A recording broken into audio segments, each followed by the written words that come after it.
Nuevamente, tengan todos ustedes muy buenos días. Vamos a dar inicio a lo programado en el cuarto simposio internacional de seguridad y defensa denominado Políticas de Seguridad y Defensa de la Visión Estratégica a la Aplicación Marítima. A todos ustedes les solicitamos colocar sus teléfonos celulares en modo silencio.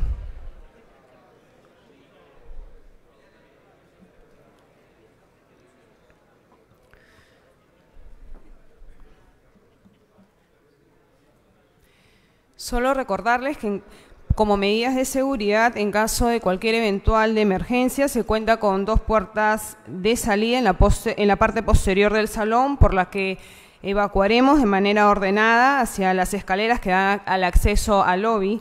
En todo momento, el personal del hotel estará atento para guiarlos de manera oportuna.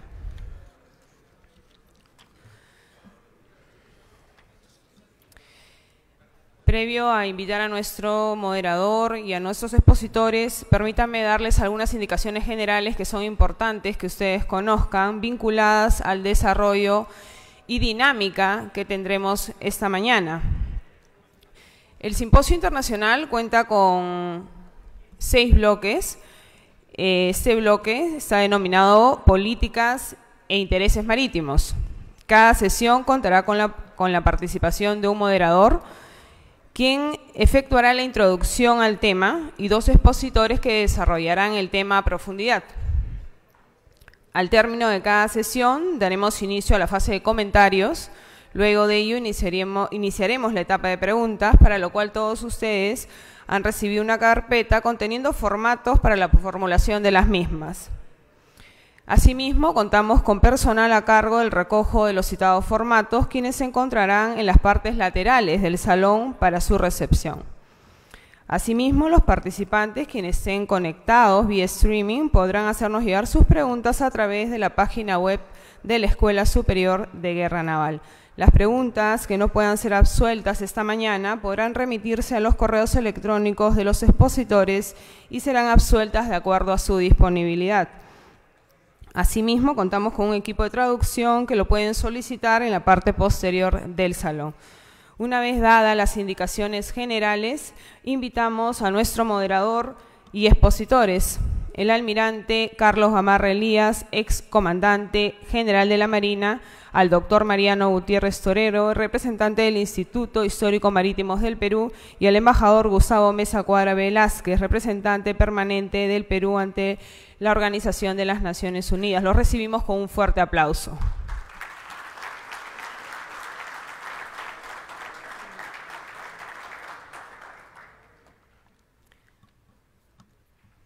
Esta primera sesión está denominada Contribución del mar al desarrollo de las naciones.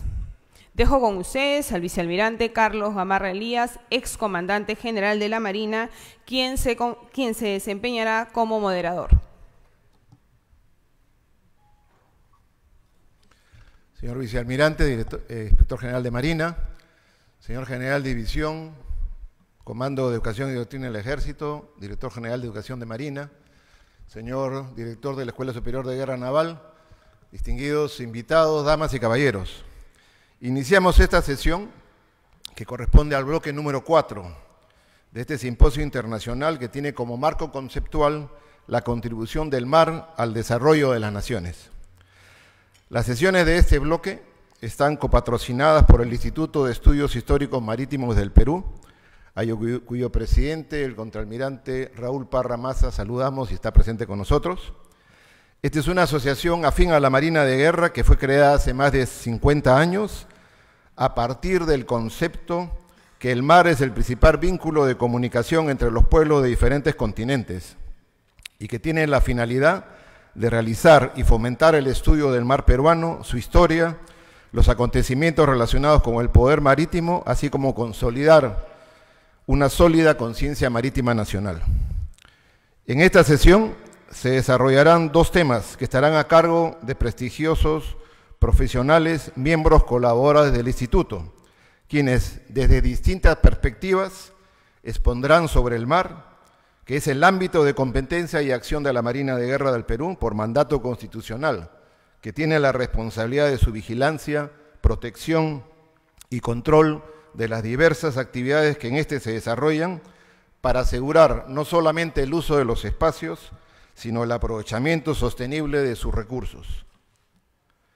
El doctor Mariano Gutiérrez Torero abordará el tema Estado actual de los bienes y servicios, gobernanza del borde marino costero del Perú en el contexto del cambio climático, en tanto que el embajador Gustavo Mesa Cuadra expondrá respecto del mar y las Naciones Unidas, desarrollos recientes en la Asamblea General y el Consejo de Seguridad Nacional. Ambos temas son de especial importancia en el contexto de este simposio de políticas y seguridad marítima, pues estamos seguros que contribuirán a identificar asuntos esenciales para la formulación de una gran política nacional marítima que nuestro país necesita para el mejor uso y usufructo de nuestro mar, el Mar de Grau. El doctor Mariano Gutiérrez es ingeniero pesquero con maestría en Ciencias del Mar y doctorado en Acuicultura. Ha sido director general de Investigación Pesquera, director de Tecnologías de Detección en el Instituto del Mar del Perú. Ha sido también jefe de investigación pesquera en la empresa tecnológica de alimentos y oficial del Programa de Naciones Unidas para el Desarrollo PNUD para el proyecto del Fondo Mundial Ambiental del Gran Ecosistema Marino de la Corriente de Humboldt. Es consultor de la Administración Nacional Oceánica y Atmosférica de los Estados Unidos, NOAA, de la UNOPS, que es el organismo de Naciones Unidas que tiene como objetivo ayudar a las personas a mejorar sus condiciones de vida y a los países a lograr la paz y un desarrollo sostenible. De Oceana, organización internacional centrada en la conservación de los océanos, y del Ministerio de Producción, entre otros. Actualmente es director científico del Instituto Humboldt de Investigación Marina y Acuícola, profesor e investigador de acústica submarina en la Universidad Nacional Federico Villarreal. Ha sido delegado peruano ante diversos organismos vinculados al estudio y la conservación de los recursos marinos, así como coordinador científico de campañas peruanas a la región antártica. Ha publicado más de 100 artículos en revistas técnicas y científicas, es integrante de la unidad de investigación del Instituto de Investigación para el Desarrollo sobre Ecosistemas Marinos Explotados, del Grupo de Trabajo sobre Acústica Pesquera, Consejo Internacional de Exploración del Mar y del Grupo del Trabajo sobre Hábitat de la OROT del Pacífico Sur. También de la Junta Directiva del Capítulo de Ingeniería Pesquera del Colegio de Ingenieros del Perú y de la Comisión de Estudios Estratégicos del Instituto de Estudios Históricos Marítimos del Perú. El año 2013 fue incorporado como miembro de la Orden de la Ingeniería Peruana. Invitamos al doctor Mariano Gutiérrez a ocupar el podio para su presentación.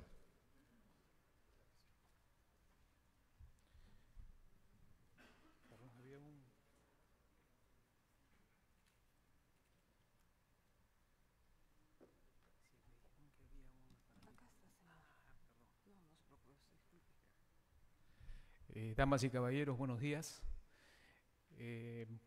Muchas gracias a la Almirante Gamarra por su amable presentación de mi persona.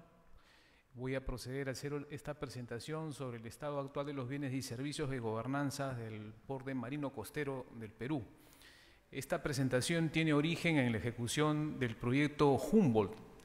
Es un proyecto de Naciones Unidas que se realizó entre el año 2011 y 2016, en su primera etapa, y que va a continuar el presente año con la segunda parte, como voy a explicar más adelante.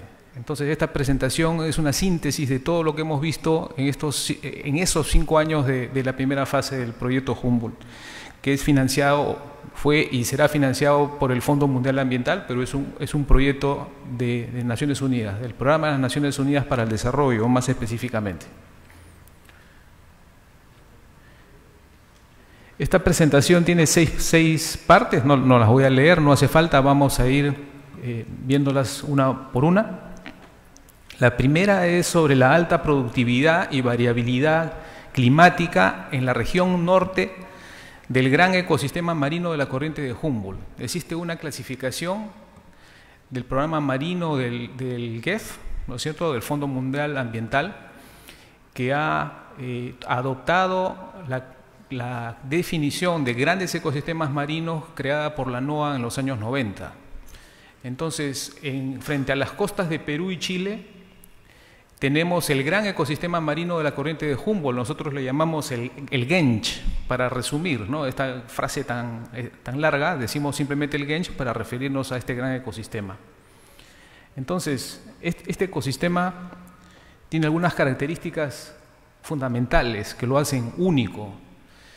Este ecosistema, situado muy cerca del borde de la línea ecuatorial, donde la fuerza de Coriolis es menor que la que existe en los polos, generan, sin embargo, un afloramiento constante de aguas frías que arrastran a la superficie nutrientes inorgánicos que generan una gran riqueza primaria y secundaria. Todo eso gracias a la presencia de la cordillera de los Andes. Si la cordillera de los Andes no estuviera donde está, tendríamos un clima parecido al de Brasil. Deberíamos tener un clima tropical. La cordillera de los Andes crea una barrera al paso de los vientos cálidos que vienen de la boya amazónica y permite que los vientos alisios, débiles pero de flujo constante, enfríen nuestro ecosistema y generen esta característica, ¿no? Una costa árida pero con un mar riquísimo. Y eso a pesar de que es un ecosistema poco ventilado, es decir, tiene poco viento, poco iluminado, siempre está tapado de nubes, tiene poco hierro. El hierro es el nutriente fundamental para la productividad primaria en el mar y sin embargo nuestro ecosistema es deficitario en hierro y aún así con todo es el más productivo del mundo. Esta es una característica que hay que valorar. Otra característica fundamental del Gench es su alta variabilidad. La figura que estamos observando muestra en color rojo las zonas de mayor varianza de la temperatura superficial del mar. Y si ustedes se fijan bien, justamente frente a las costas de Perú, bueno, el sur de Ecuador, el norte de Chile, se genera la mayor variabilidad de la temperatura.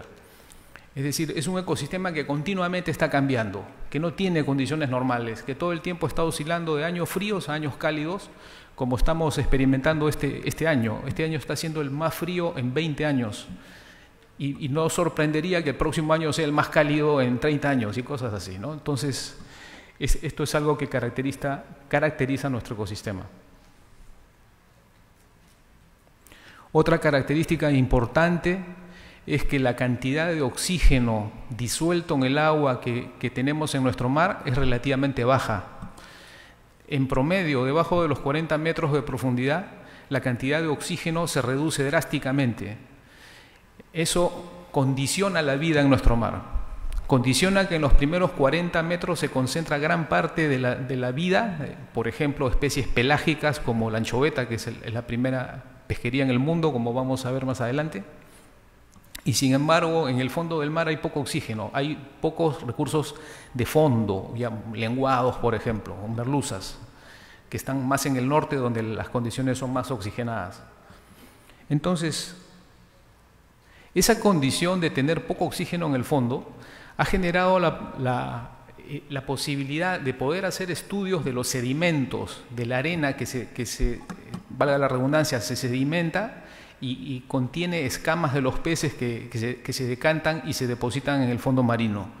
Los científicos del IMARPE, con apoyo del Instituto Francés de Investigación para el Desarrollo, han hecho estudios sobre las escamas de los peces en 25.000 años, que es lo que vemos en el eje X, en el eje de abscisas en el panel superior.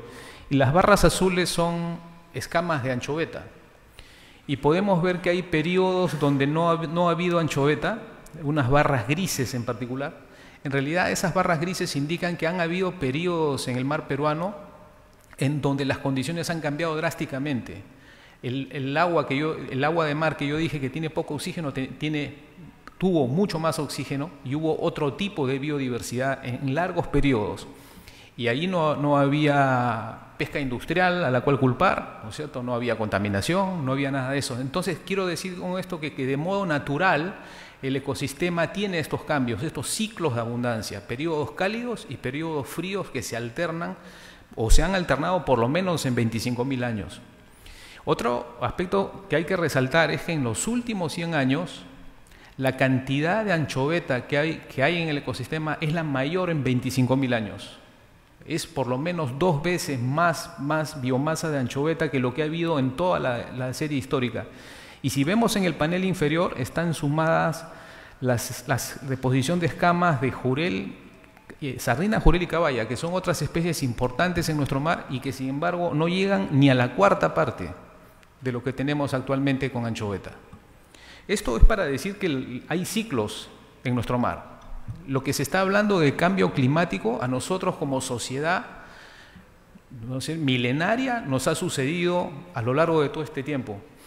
Y prueba de ello es que la última edad fría, digamos, un periodo frío a la que se le llama la pequeña edad del hielo, comenzó más o menos hacia el año 1470, duró 3 siglos de condiciones frías y coinciden con el periodo de expansión inca. Las 2 grandes culturas de la antigüedad del Perú, no, de la era prehispánica del Perú, la más reciente, son los incas y los chimús. Y sin embargo hay un periodo donde los incas bajan a la costa, se enfrentan a los chimús, finalmente lo dominan y tenían el interés de dominar el acceso al mar, a los recursos, a la pesca y al arte naval de los chimú. Pero otra de las cosas notables en nuestra historia es que nosotros no hace ni 40 años que hemos descubierto las antiguas ciudades enterradas en la arena.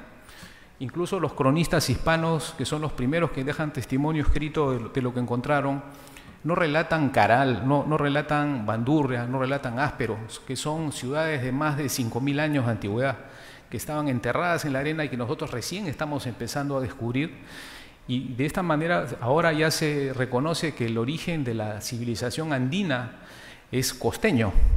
Incluso el idioma quechua tiene origen costeño, no es cusqueño. Y son cosas nuevas que los científicos van descubriendo gracias también a esta condición interdisciplinaria que las ciencias están adquiriendo hoy en día.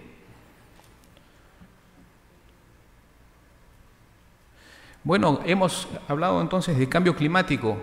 En este momento se habla mucho de esto y hay 3 escenarios posibles.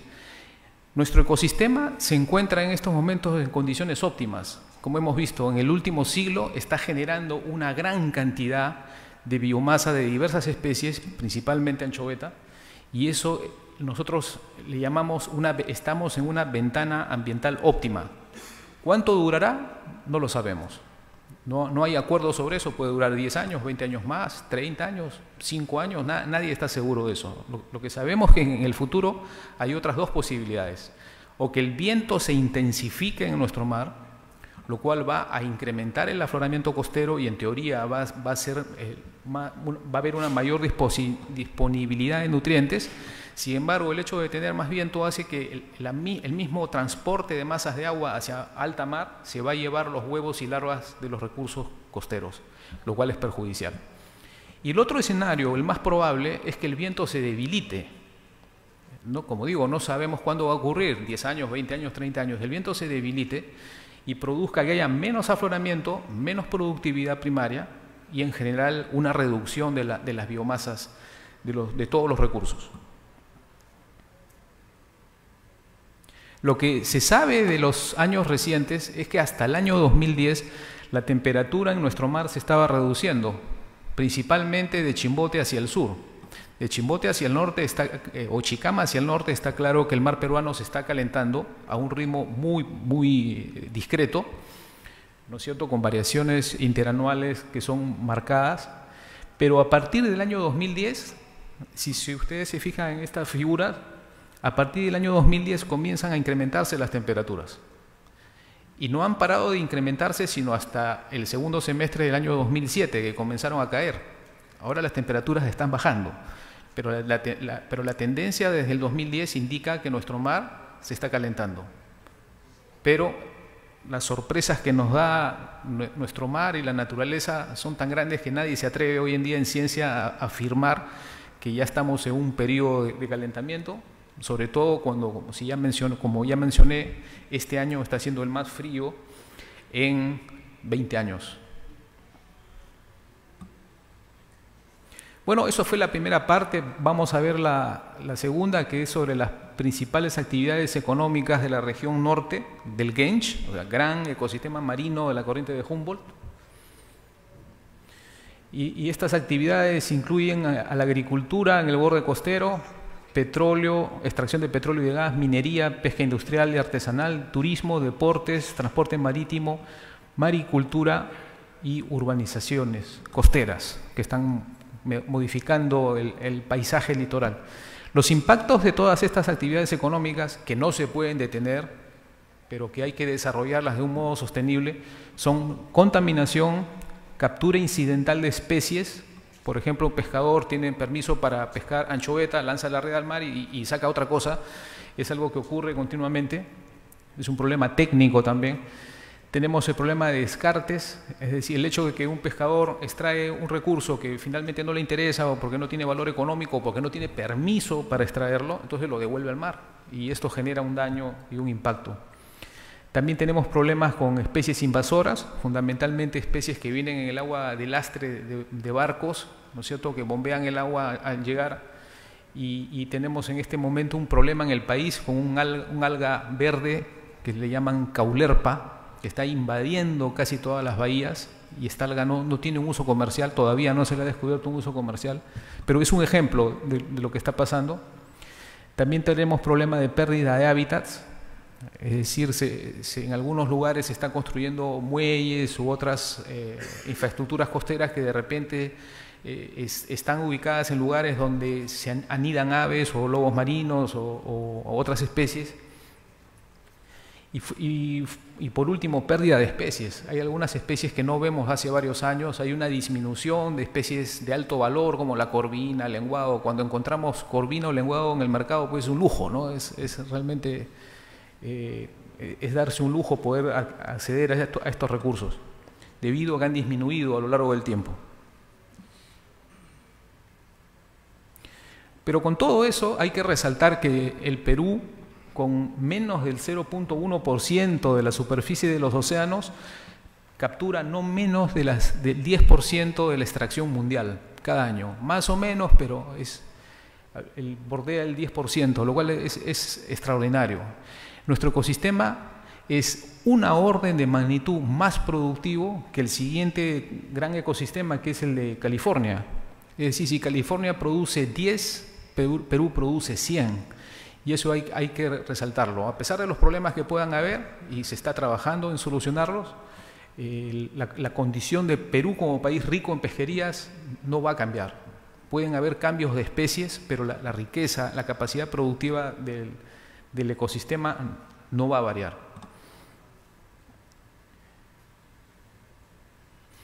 Sin embargo, hay que reconocer que hay algunos problemas.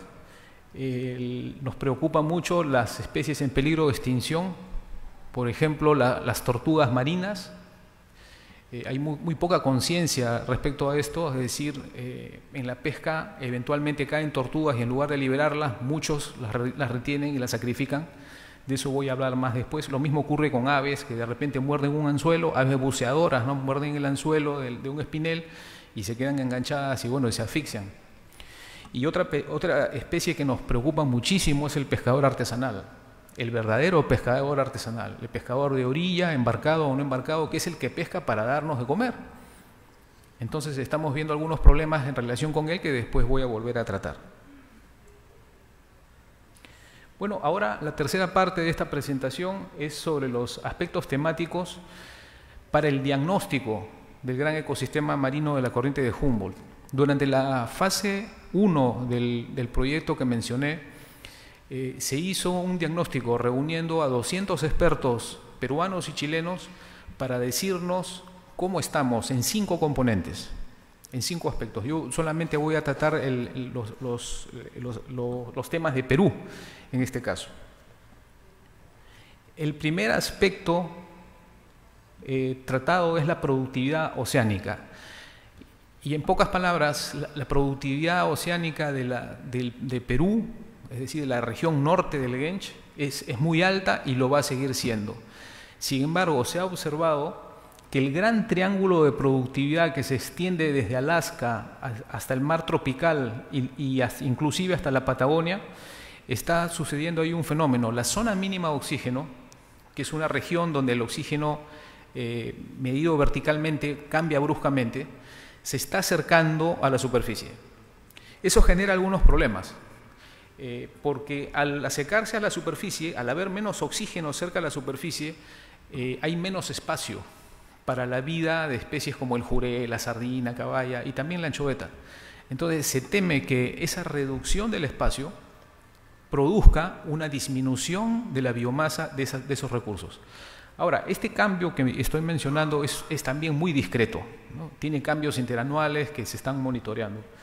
Pero en medio de esas condiciones hay un recurso que ha aprovechado las condiciones y es el calamar gigante. El calamar gigante, desde más o menos desde el año 90, ha venido incrementando su abundancia en todo el Pacífico, toda la zona que en la figura superior, en el panel superior, aparece en color violeta o celeste. Esa es la zona mínima de oxígeno. Y ahí es donde más se observa este calamar.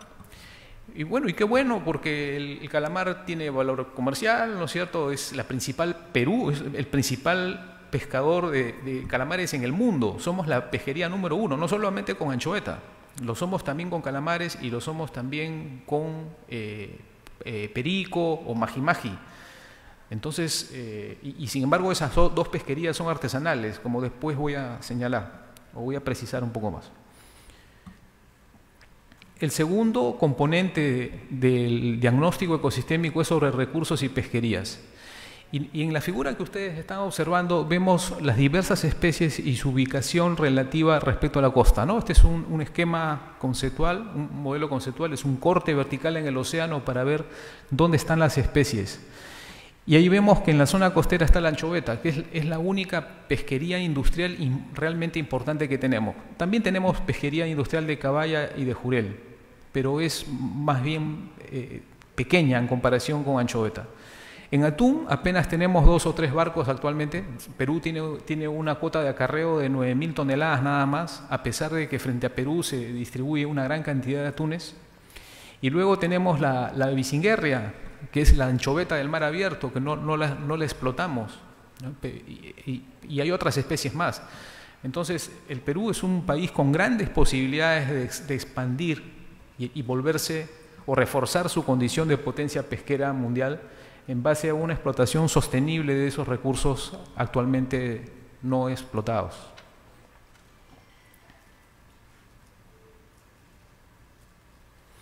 También hay que resaltar el tema de la anchoveta. En algunas publicaciones se está mostrando o se está diciendo y sosteniendo que cada vez se pesca menos anchoveta en el mar peruano y que eso es producto de sobrepesca. Nada más equivocado y alejado de la verdad. En el panel superior de la figura que estamos viendo tenemos la biomasa latitudinal de anchoveta. En la parte superior está en el grado 3, Tumbes, hasta el grado 18 que es Tacna. Y podemos ver desde los últimos 50 años cómo ha cambiado la biomasa de anchoveta. Y a partir del Niño del año 1997 en adelante, hay una gran concentración de biomasa de anchoveta que tiene variaciones interanuales, como es normal, pero que en general está en muy buena condición. Y en el panel inferior vemos en la línea de color naranja las capturas. Y si vemos en los últimos años, efectivamente las capturas de anchoveta han disminuido. Pero si al mismo tiempo miramos la biomasa de anchoveta, que es la que está en línea azul, vemos que la biomasa sigue igual de alta que como siempre. Lo que ha ocurrido es que esas flechas rojas que se observan en el panel inferior son eventos El Niño. Y ante un evento El Niño, el Instituto del Mar suele ser muy cauteloso.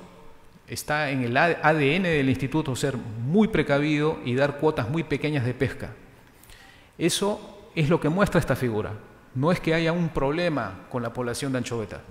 Es algo que hay que resaltar porque en un informe del año 2016 de la FAO se sostiene que la anchoveta ha dejado de ser la principal especie pesquera en el mundo.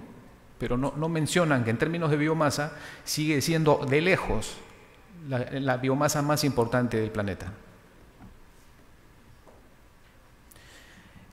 Ya mencioné que en el caso de recursos invertebrados, el Perú es una potencia por las capturas de pota, o calamar gigante, o jibia. Entonces, Perú extrae en promedio 500.000 toneladas de jibia y todo lo hace con flota artesanal. Hay problemas con esa flota, como voy a mencionar más adelante. El tema de la informalidad es algo que se está empezando a combatir en serio, en coordinación entre el Ministerio de la Producción y DICAPI. Pero de eso voy a hablar un poco más después.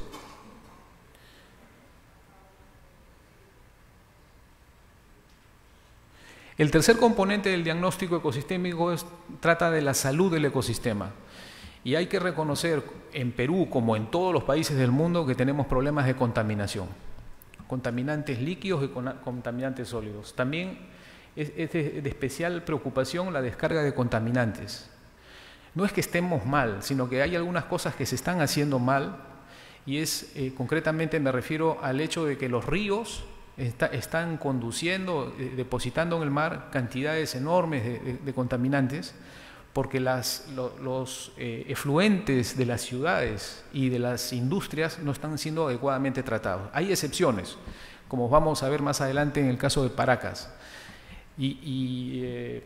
Es claramente un aspecto que tiene que ser mejorado en el caso de Perú con apoyo del Ministerio de Vivienda, que es la autoridad en ese tema, ¿no? Es necesario invertir en el tratamiento de las aguas que van al mar para reducir los índices de contaminación actuales, que no son graves, pero que están creciendo, y también emprender una muy importante, realizar un importante esfuerzo respecto a la sensibilización de la población. No es posible que se encuentre la cantidad de bolsas de plástico que se encuentra en las playas y en el mar, ¿no? Como vamos a ver más adelante. Quiero reiterar que no es un problema que afecte solo a Perú. Hay cosas que se están haciendo muy bien, otras probablemente no tan bien, pero se está haciendo el esfuerzo por mejorar, y es una problemática mundial, no es solamente de Perú.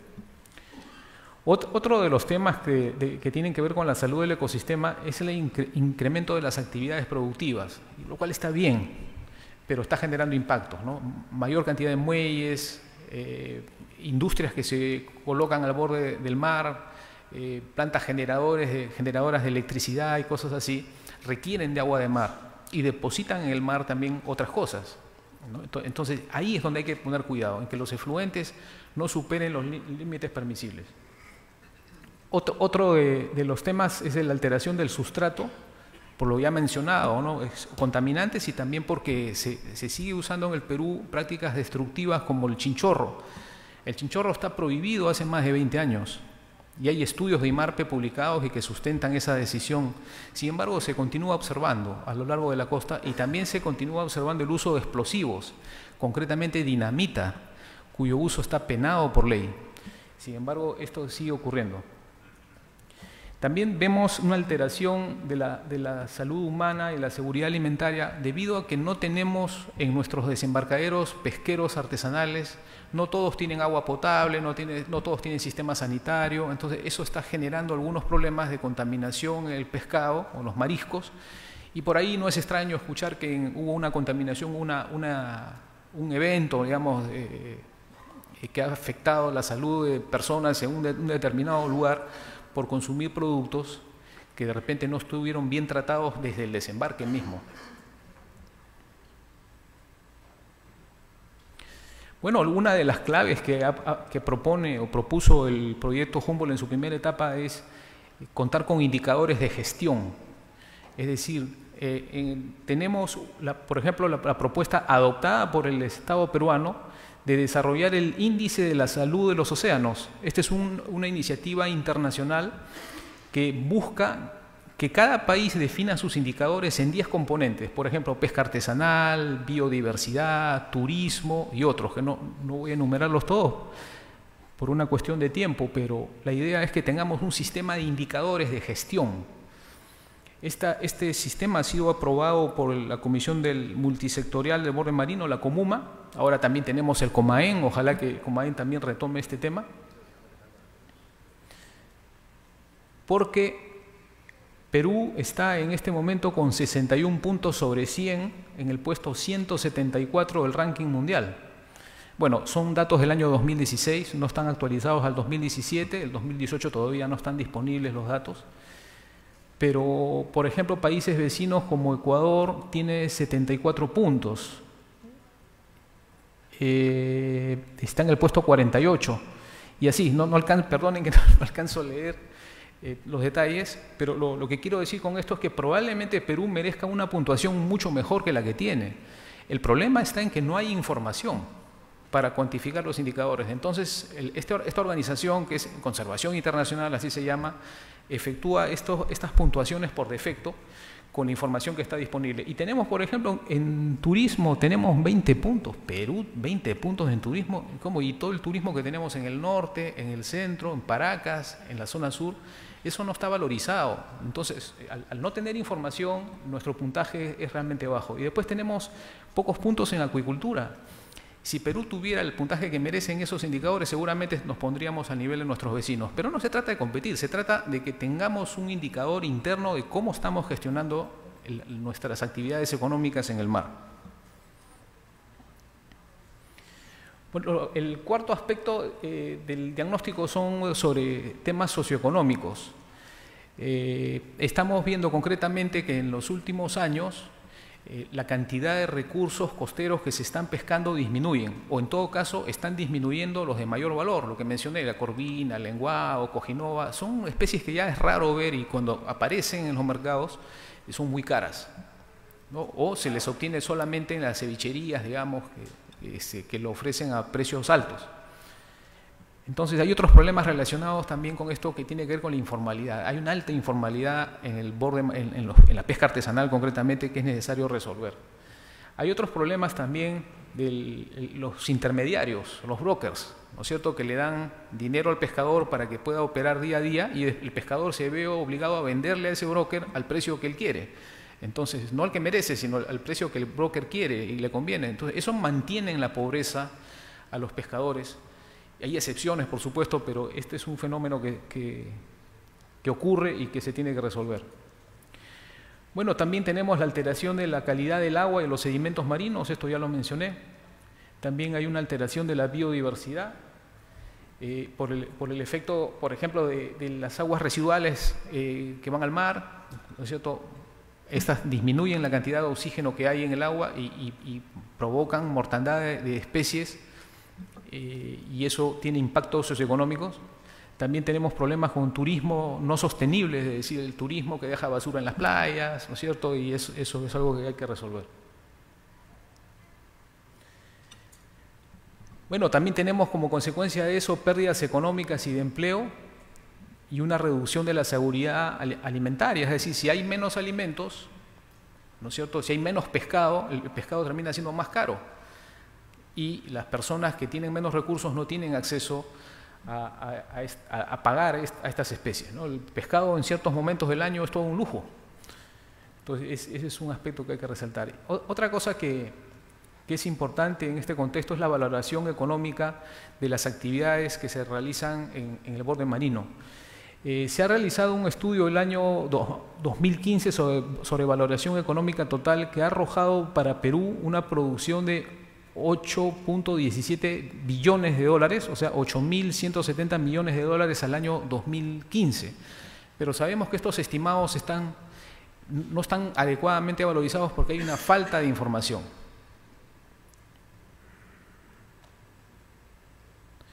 Esa falta de información impide saber cuál es el valor real del turismo, cuál es el valor del paisaje, cuál es el valor del ecosistema como, por ejemplo, regulador. El mar diluye contaminantes. Eso es un servicio ecosistémico que no está valorizado. Tenemos que hacerlo para saber realmente cuál es el verdadero valor de nuestro ecosistema, porque es importante valorizar porque lo que no se puede medir no se puede gestionar bien.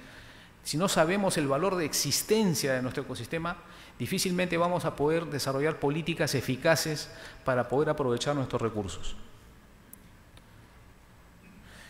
En los temas de gobernanza, bueno, probablemente el principal aspecto a abordar es la ya mencionada informalidad. Hay una resistencia de un gran sector de la pesca artesanal a formalizarse.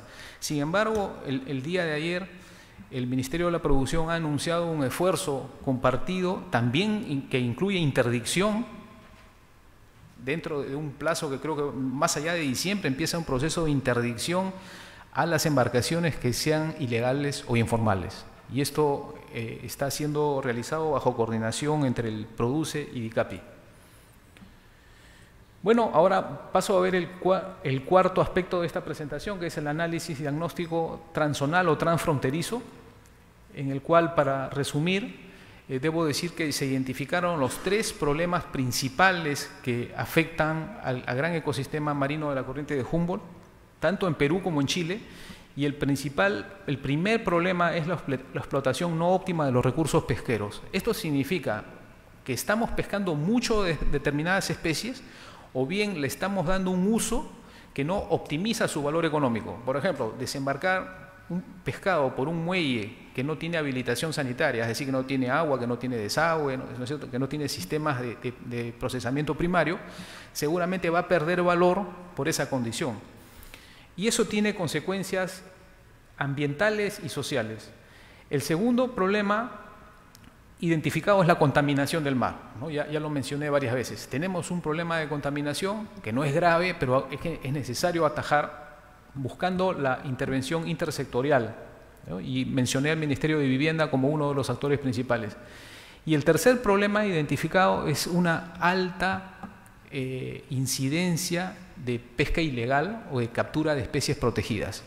Se cazan delfines para obtener carnada para ir a pescar perico, se cazan tortugas, probablemente no intencionalmente, pero se cazan aves también. Entonces, estas son prácticas que eventualmente pueden tener sanciones económicas. La NOAA de los Estados Unidos ha anunciado sanciones a aquellas pesquerías, o sea, no van a importar productos de aquellas pesquerías que realicen este tipo de prácticas. Y lamentablemente aquí en Perú está ocurriendo eso, como ocurre en otras partes. Eso no es un consuelo, simplemente es para decir que es un problema mundial que es necesario enfrentar. Bueno, la quinta parte de esta presentación es el programa de acción estratégica, que no es otra cosa que los lineamientos que deben seguir, que se deben seguir, y de hecho esto ya está diseñado, y el proyecto que ejecuta el programa de acción estratégica debe empezar el presente año. Esperamos que antes de fin de año empiece. Y lo que se busca con este programa es recuperar y mantener los niveles óptimos poblacionales de las especies que se han identificado que tienen problemas.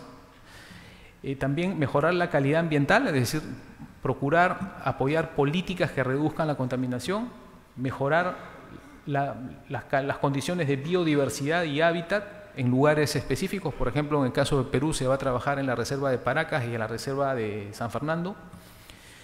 El cuarto lineamiento es diversificar y agregar valor, creando oportunidades laborales para los pescadores. Y el quinto lineamiento es contribuir a la seguridad alimentaria, es decir, que el Perú debe ser una potencia generadora de alimentos de calidad.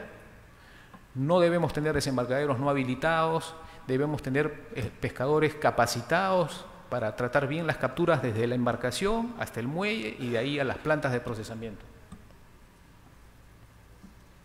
Bueno, y el último aspecto a tratar es la planificación espacial marino-costera. El Perú está comprometido en un proceso de ordenamiento territorial. Esto lo conduce el MINAM. Y en el lado terrestre hay bastante progreso. En el lado del mar todavía es incipiente. Y una de las herramientas para hacer ordenamiento territorial en la zona marino-costera es la planificación espacial marino-costera, valga la redundancia. Todo esto con la intención de lograr una armonía entre los aspectos sociales, económicos y ecológicos. Cuando uno de estos 3 componentes se sobrepone a los demás, se generan conflictos. Y tenemos bastantes ejemplos de esta clase de conflictos en el país. Entonces, se están realizando esfuerzos, cursos y experiencias piloto para desarrollar planificación espacial marino-costera, y el caso emblemático, y con esto termino, es el de Paracas.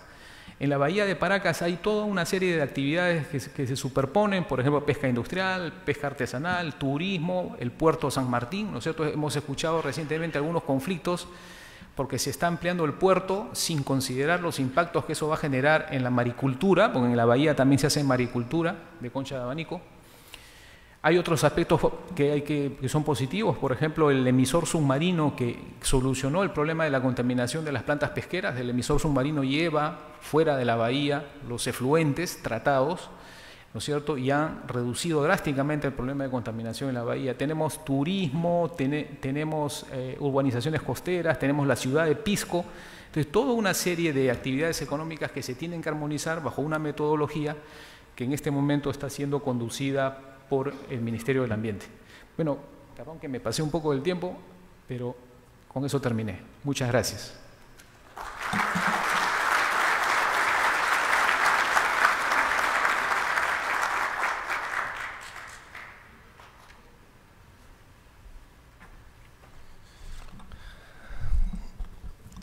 Muchas gracias.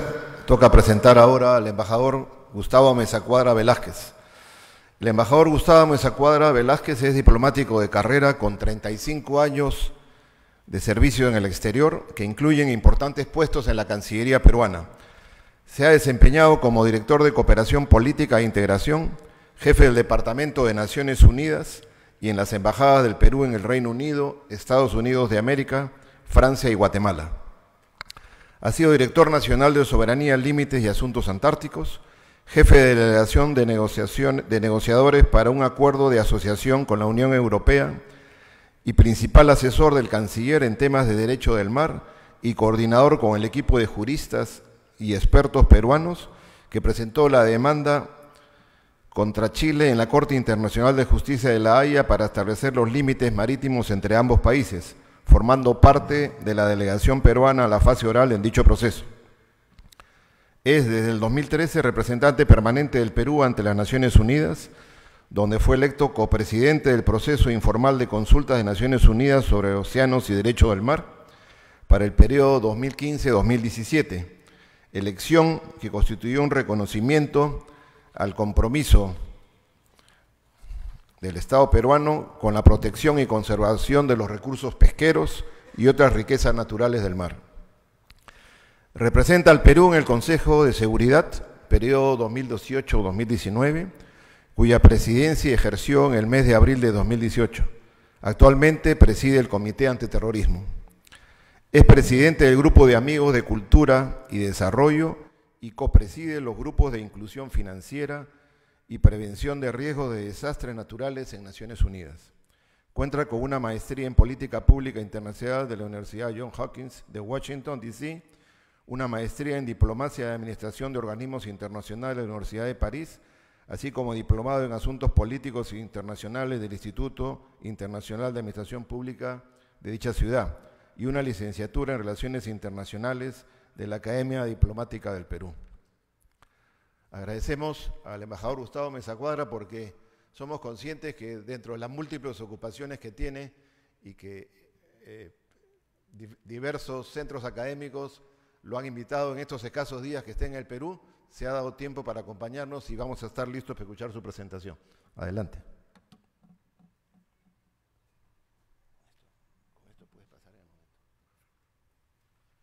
Muy buenos días. En primer lugar, quisiera agradecer al director de la Escuela Superior de Guerra Naval por esta amable invitación, a los organizadores, al Instituto de Estudios Históricos Marítimos, así como a todos los participantes de este importante evento. Es un honor para mí, como embajador del Perú en Naciones Unidas, participar y presentar lo que viene haciendo el Perú y cómo se vienen desarrollando todos estos temas vinculados al mar en el marco de Naciones Unidas. Agradezco también al almirante Gamarra, con quien hemos también trabajado muy cercanos en temas del mar durante varios años, por su generosa presentación. Mi ponencia va a estar referida esencialmente a dos de los órganos principales de Naciones Unidas. Hay 5 órganos principales.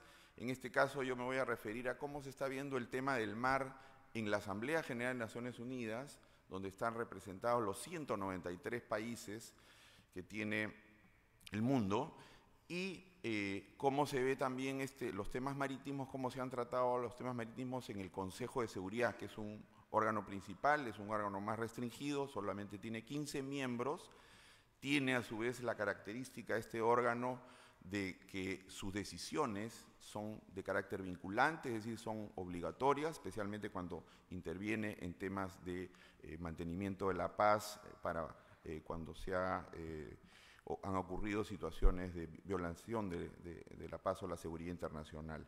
En este caso, en el marco de la Asamblea General, si bien las decisiones que se adoptan no tienen carácter vinculante, sí tienen un peso moral muy importante y permiten muchas veces que sus discusiones se concreten en tratados, acuerdos internacionales. Así que no hay que restarle la importancia a lo que se decide en el marco de la Asamblea General.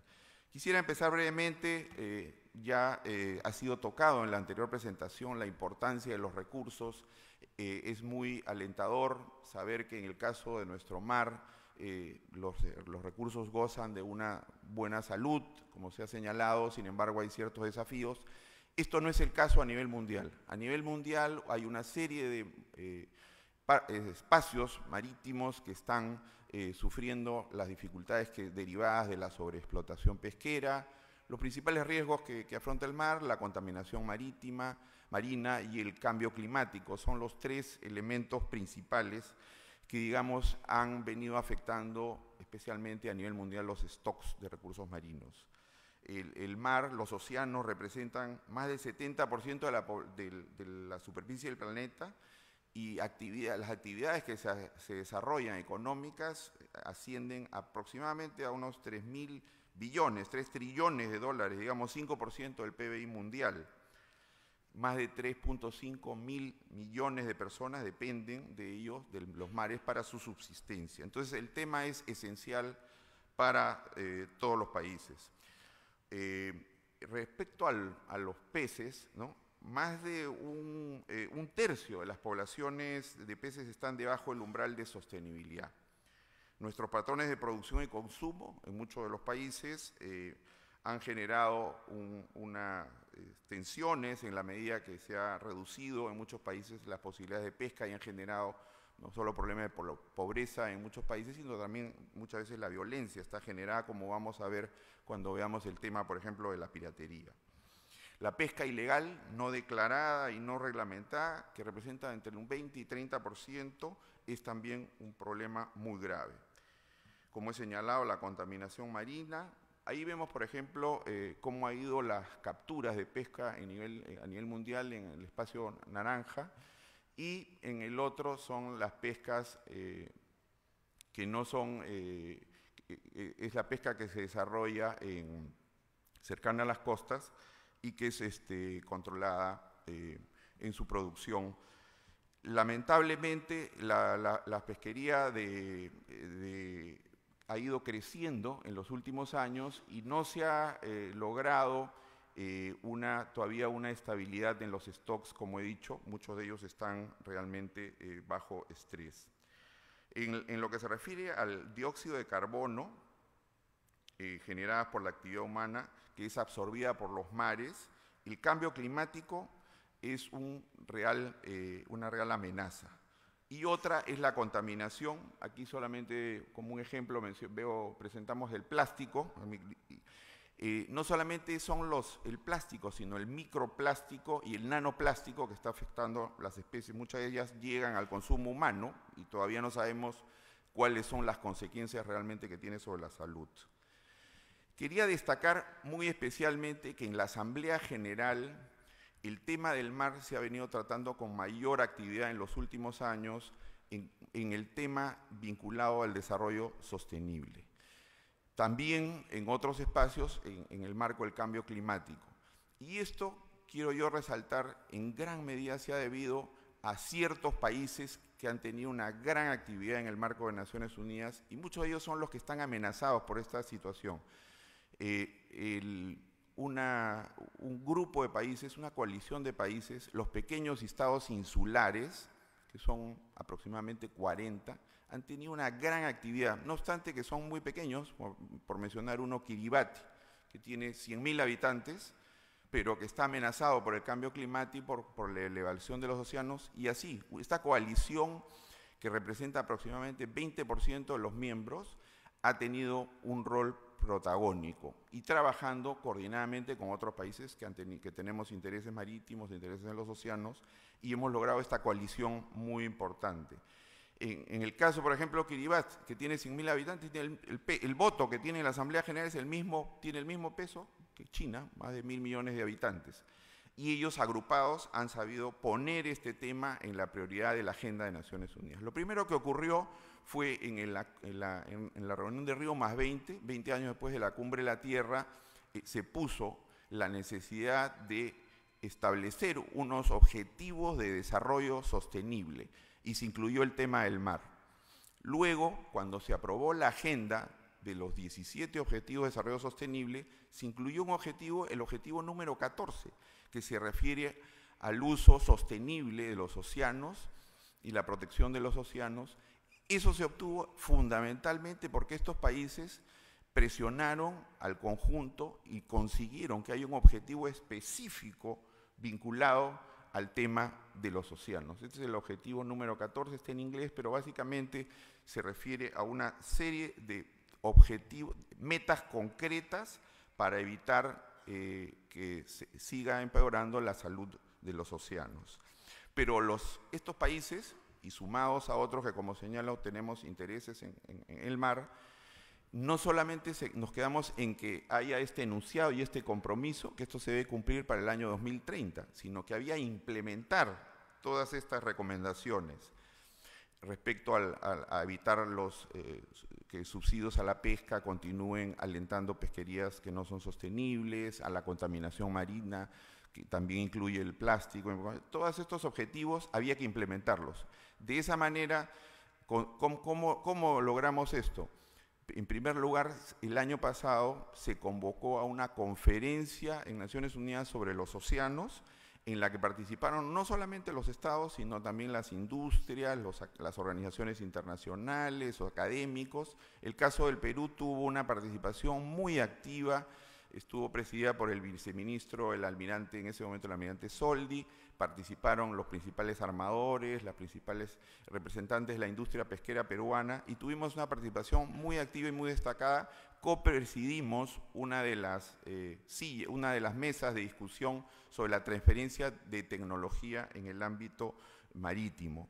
Eso ha sido un evento muy importante porque ha movilizado.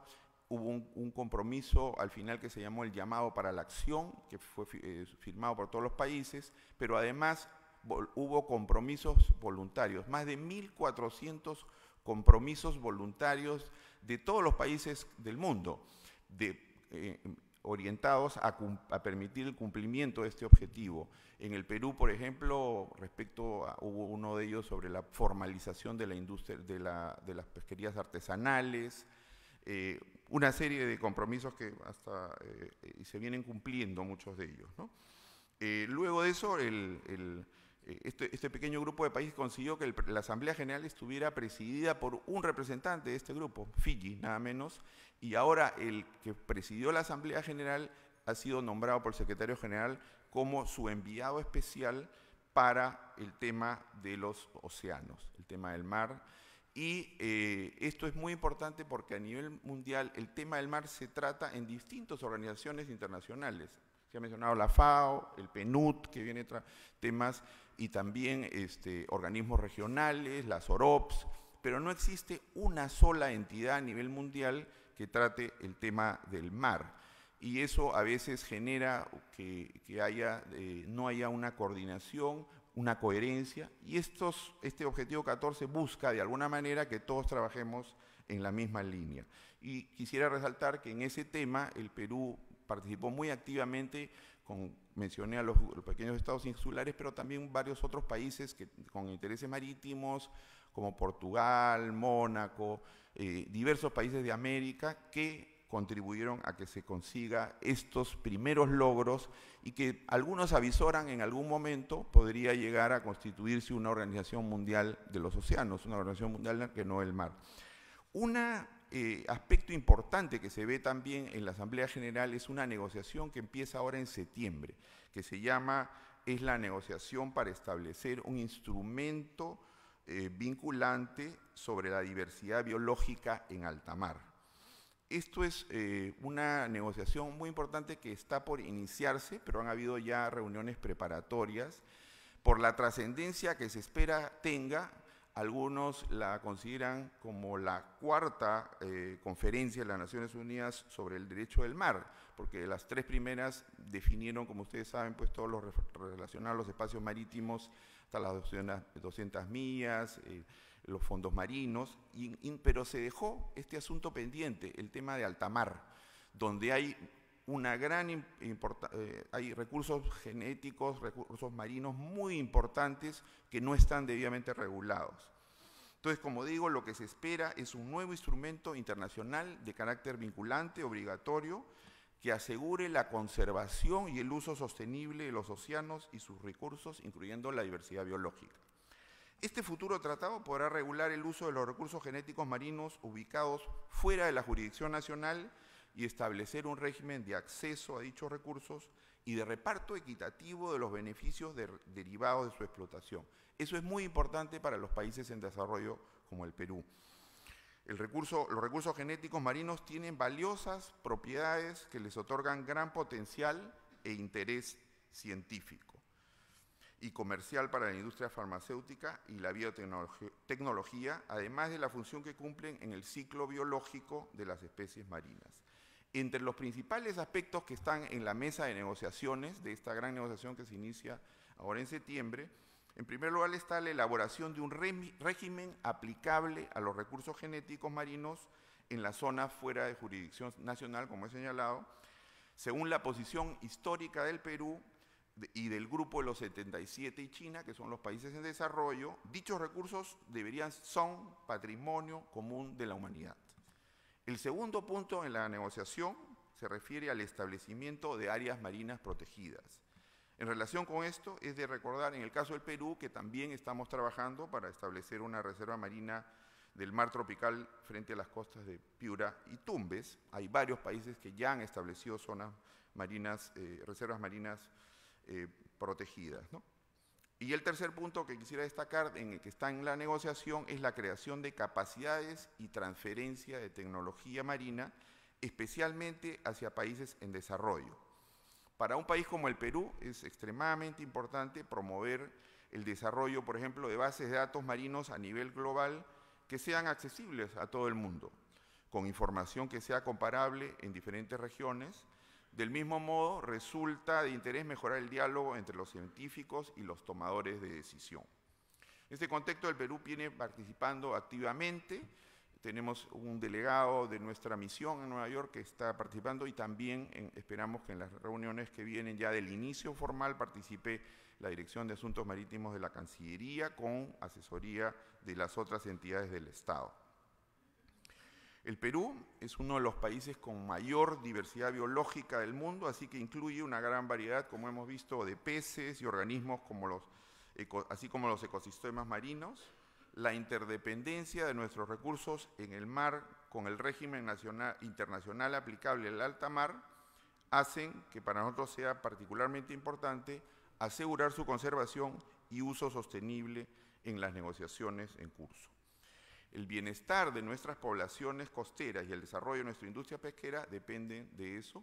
Por eso el Perú está afrontando con la mayor seriedad esta negociación, que estamos seguros no será fácil y que tomará tiempo, debido a que, como he señalado, hay intereses contrapuestos, ¿no? Los países en desarrollo queremos que haya una regulación de la investigación en esta zona y que los beneficios que se obtengan, patentes de estos productos que muchas veces son utilísimos para la industria farmacéutica, ya se están investigando, la industria cosmética y otra serie de propiedades que se encuentran en estos microorganismos, que los beneficios también sean distribuidos. Eso, por ejemplo, los países industrializados, los países que tienen esta capacidad no lo ven bien y ahí tendrá que haber una negociación como la hubo y también se logró un acuerdo cuando en las primeras conferencias del mar, cuando se discutía sobre los espacios marítimos y también había discrepancias muy grandes. Esperamos que esto llegue a buen puerto.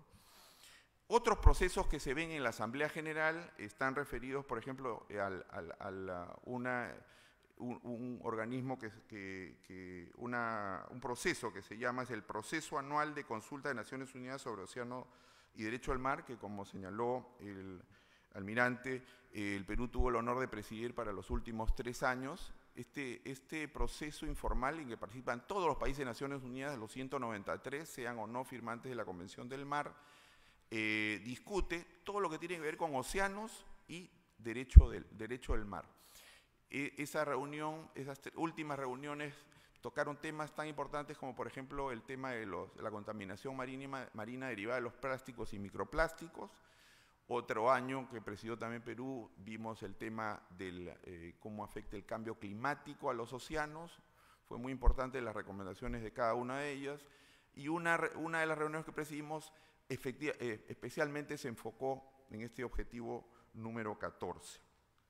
Otros procesos que se ven también en el ámbito de la Asamblea General es uno que se refiere a un tema vinculado a lo que señaló el expositor anterior, que es informes que se hacen a nivel mundial sobre la salud de los océanos.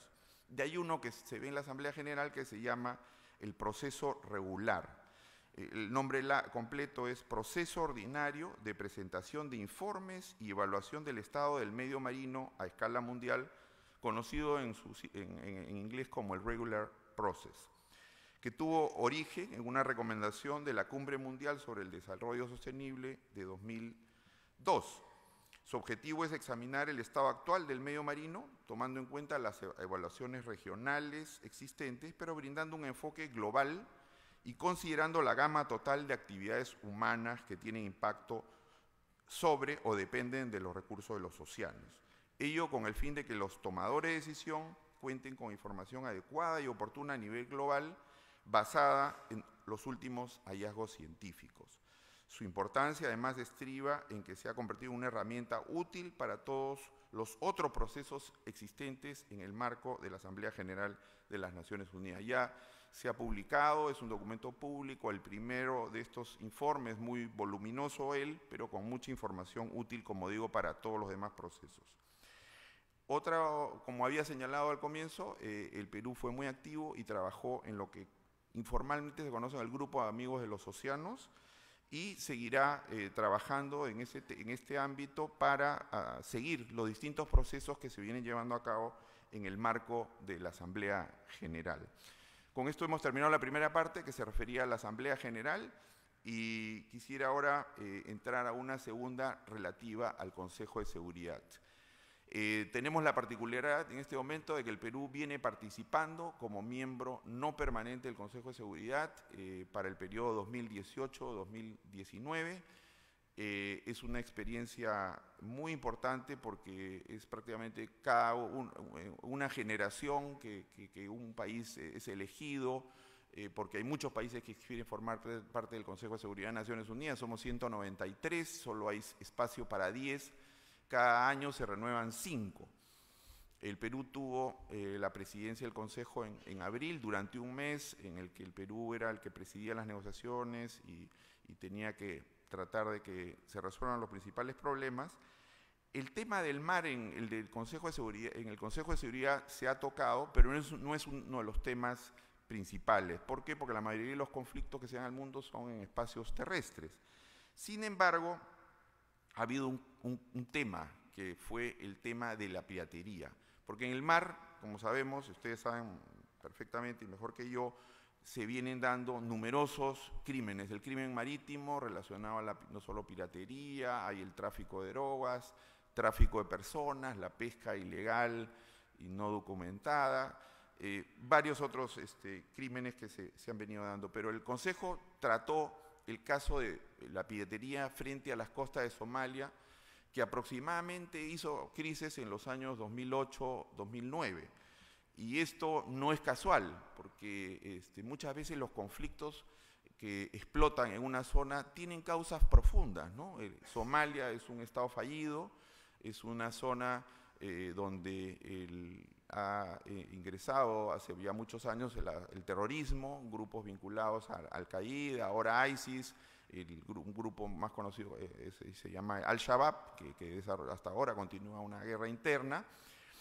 Y esa pobreza que generó esta situación de violencia e inestabilidad se reflejó necesariamente en una actividad que es tan antigua como la humanidad, que es la piratería, que tiene más de 3.000 años, ¿no? Y que muchos de los países que ahora combaten la piratería, esto hay motivo de broma en el Consejo, han tenido el problema en sus propios países pues hace cientos de años, ¿no?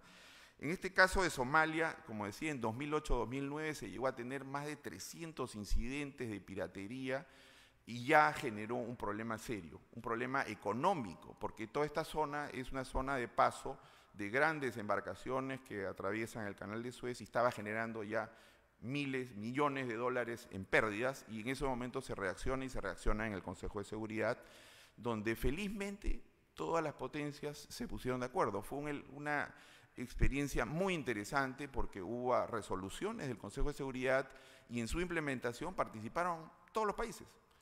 Estados Unidos, con Rusia, China, incluso varios de estos países con sus embarcaciones. Lo original de esta historia es que una parte importante de la implementación le correspondió a la OTAN, y en ese momento el que dirigía la OTAN, las fuerzas aliadas de la OTAN era por primera vez un marino, el almirante Stavridis, quien cuenta en un muy interesante libro que acaba de publicar sobre el poder del mar, el Sea Power, poder del mar, que a él, cuando lo nombran, nunca pensó, porque él pensó que se iba a ocupar de los grandes temas terrestres, Afganistán y todo, y se tuvo que ocupar de lo que dice muchas veces los marinos nos hemos ocupado, de luchar contra los piratas. Y él organizó tuvo hasta un momento como 15 unidades a su cargo, y no era fácil porque el espacio que tenía que controlar era un espacio que él describe más o menos como el tamaño de Europa Occidental.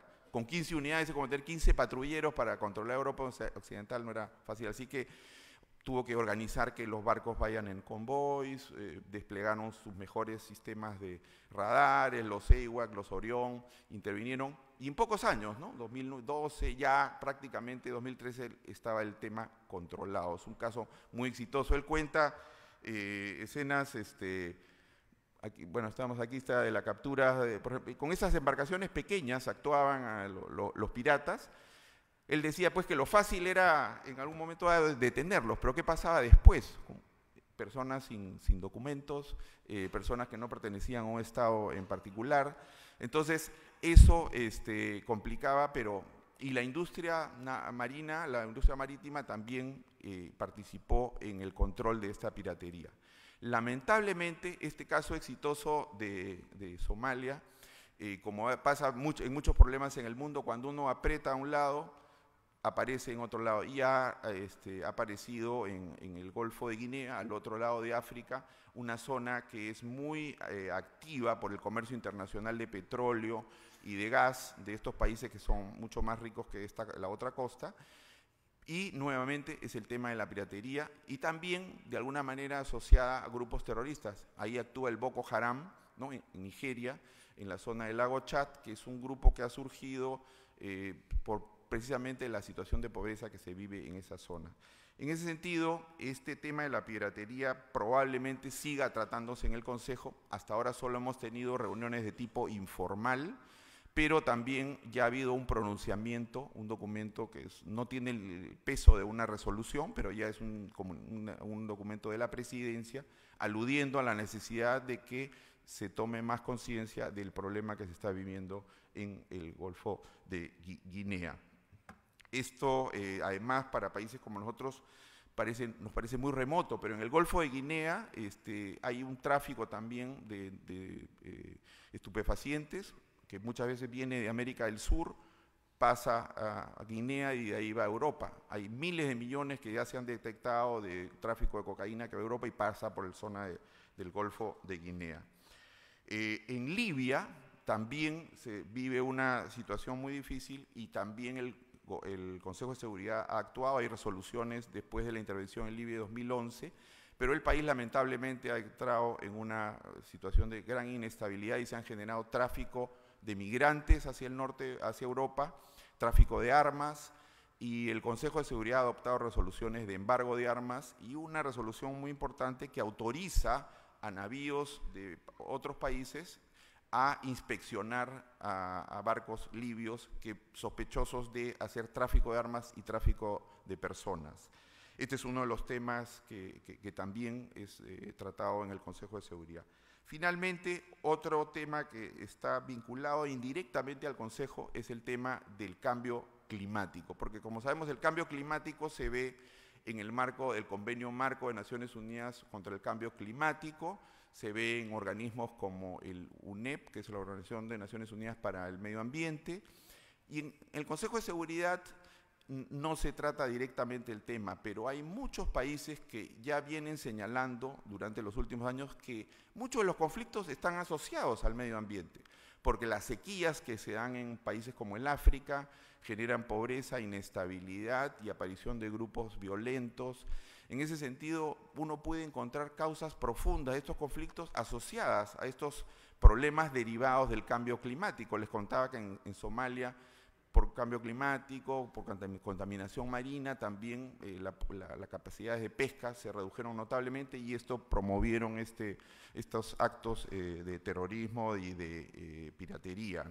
En ese sentido, también por interés de estos pequeños países que están afectados del cambio climático, este tema se viene tratando y hay varios países que consideramos que efectivamente cuando analicemos las causas profundas de los problemas, el cambio climático tiene que estar considerado. Y eso, para que tengan un ejemplo muy puntual de cómo puede afectar, la elevación del nivel de los océanos va a afectar no solamente en el sentido que pueda generar migración, afectar a las poblaciones costeras, sino modificar las líneas de delimitación marítima y de proyección de los espacios marítimos de los estados. Y eso puede tener una repercusión sobre la seguridad, la paz y seguridad internacionales, de tal manera que estamos señalando que ese tema también debe ser un ángulo a analizar en el Consejo. El Perú, a través tiene en este momento un representante en la Comisión de Derecho Internacional de las Naciones Unidas, es el doctor Juan José Ruda, que es además asesor jurídico de la Cancillería. Él, con un grupo de países en el marco de la Comisión de Derecho Internacional, ha podido lograr incorporar en el programa de largo plazo de la Comisión el estudio de los impactos jurídicos, ¿no?, que puede tener la elevación del nivel de los océanos. Es algo que es muy apreciado que se haya por parte de todos estos países muy influyentes, pequeñitos pero muy influyentes en Naciones Unidas, que el Perú también sea una especie de abanderado de que el tema del cambio climático sea analizado y tomado en cuenta en el marco de las Naciones Unidas. Con esto yo creo que cierro la presentación que teníamos considerada para hoy, en esta oportunidad. Como hemos señalado, hay muchos desafíos. El principal es cumplir en el año 2030 con la Agenda 2030, que es muy ambiciosa, y en el Consejo de Seguridad estar atentos al surgimiento de estos potenciales conflictos, especialmente en esta zona del Golfo de Guinea y en las costas libias en el Mediterráneo, para evitar que estos conflictos pues, sigan aumentando. Cerraría con una frase de un bonito libro de Julio Verne, en que dice que el mar es el vasto receptáculo de la naturaleza, fue por el mar por lo que comenzó el globo, y quién sabe si no terminará por él. Muchas gracias.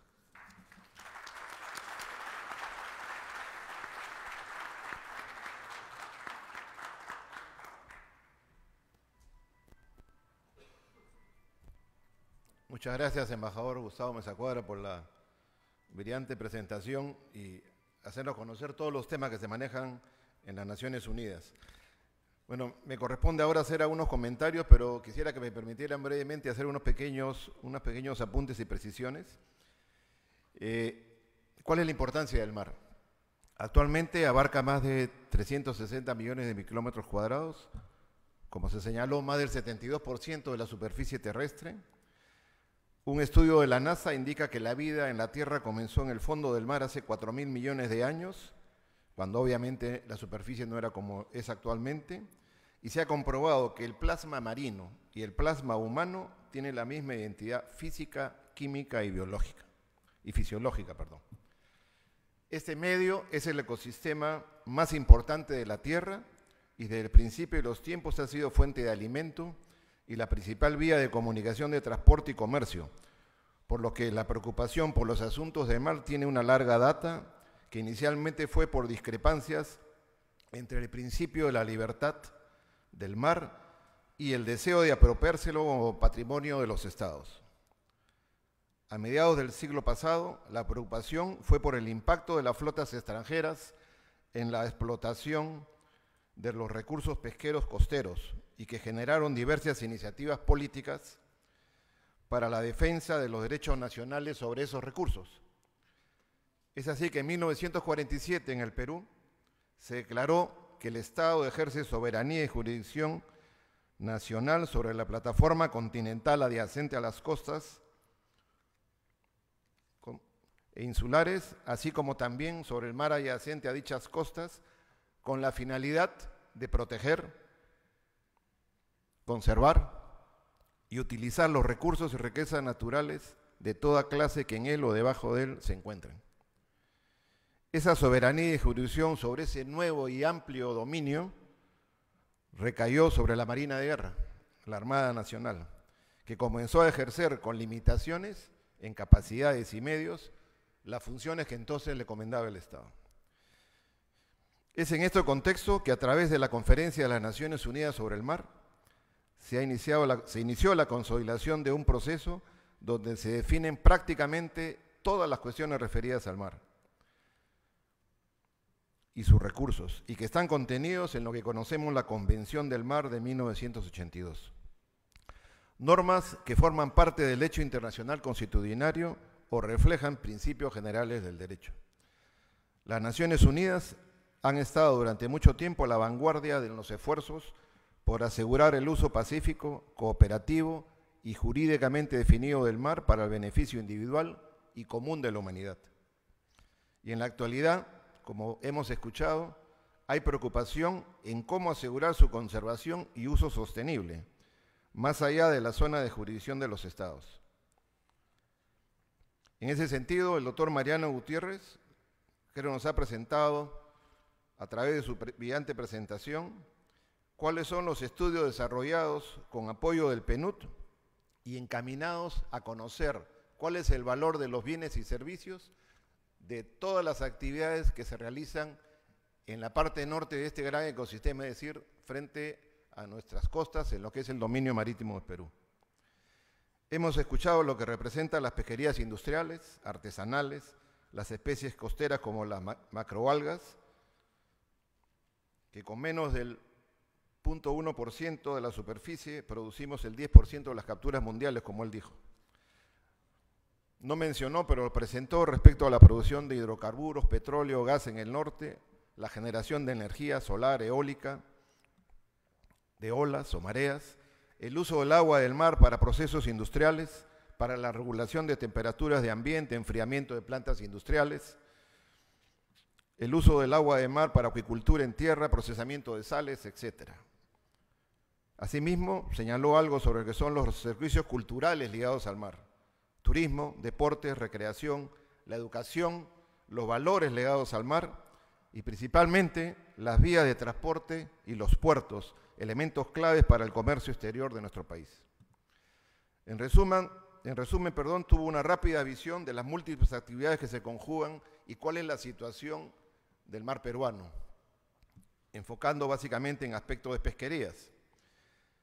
Yo quisiera señalar que todas estas actividades se conjugan en lo que son los intereses marítimos, que la Marina, como poder naval, tiene la responsabilidad de defender y fortalecer, a la vez de promover en la población la toma de conciencia que este gran ecosistema está siendo afectado, como se ha señalado en las dos presentaciones, con muchos impactos negativos, en adición al cambio climático, y como señaló el doctor Mariano Gutiérrez, no se cuenta con una gobernanza adecuada.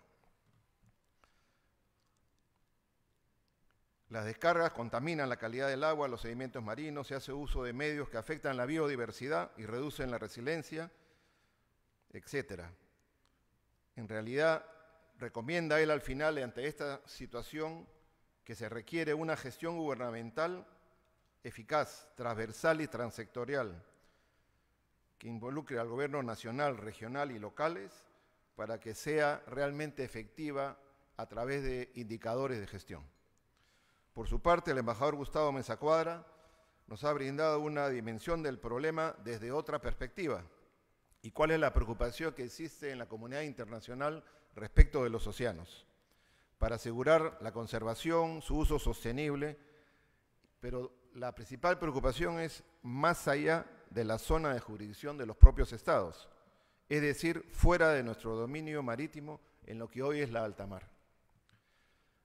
Señaló que 1/3 de las poblaciones de peces están debajo del umbral de sostenibilidad y que los patrones de producción y consumo ya son no sostenibles. La contaminación ha comprometido la salud del mar. Al respecto, quisiera comentar un artículo que salió en la revista National Geographic en junio de este año, que habla de la gran producción de plásticos. Yo no sabía que la gran producción de plásticos comenzó, si bien hace mucho tiempo, pero el impulso comenzó en los años 1950. Se calcula que la producción mundial ha sido de 8.300 millones de toneladas, de las que 6.300 millones, el 75%, nunca se han reciclado. Anualmente se calcula que llegan al mar 12.7 millones de toneladas de plásticos, que demoran 450 años en degradarse. Es decir, se calcula que para el año 2050 habrá más toneladas de plástico que peces. Pero ese no es el principal problema. Adicionalmente, en círculos académicos se vio que pese a que había una producción exponencial de plásticos, en el mar no se veía ese incremento de plásticos que flotaban. Y se detectó que había una degradación y, como señaló el embajador, había los microplásticos y los nanoplásticos, que no se detectan. Se han encontrado este tipo de plásticos en suspensión en los sedimentos marinos, en el hielo de la Antártica, y también se indica que, por ejemplo, en algunas playas de Hawái, el 15% de los granos de arena ya es plástico. Obviamente, todavía no se tiene un estudio sobre cómo esto está influyendo en el tejido de los peces y en los seres humanos. Por eso esto y otras preocupaciones llevaron a que en el 2015, como señaló el embajador, la Asamblea General de Naciones Unidas adoptara la Agenda 2030 para el Desarrollo Sostenible y ha comprometido a todos los países a alcanzar 17 grandes objetivos, con miras a garantizar la sostenibilidad del planeta. Pero también nos precisa que se carece de una estructura centralizada que articule los esfuerzos de la comunidad internacional dirigidos a proteger el mar, lo que ha generado la fragmentación de la gobernanza de los océanos, por lo que Naciones Unidas, para la implementación del Objetivo de Desarrollo 14, viene adoptando instrumentos de carácter político que contienen un llamado para la acción de los líderes del mundo, a favor de la conservación y el uso sostenible de los océanos, y que en este marco, como él comentó, nuestro país ha asumido importantes compromisos que demandarán acciones que desde el más alto nivel político, con visión estratégica, como dice el lema de esta conferencia, sean aplicadas en el ámbito marítimo. Hemos tomado nota también respecto de esta conferencia intergubernamental, que será la encargada de elaborar un instrumento jurídicamente vinculante sobre la diversidad biológica en alta mar, que constituirá la negociación más importante sobre los asuntos marítimos, a la que ya se llama la cuarta conferencia.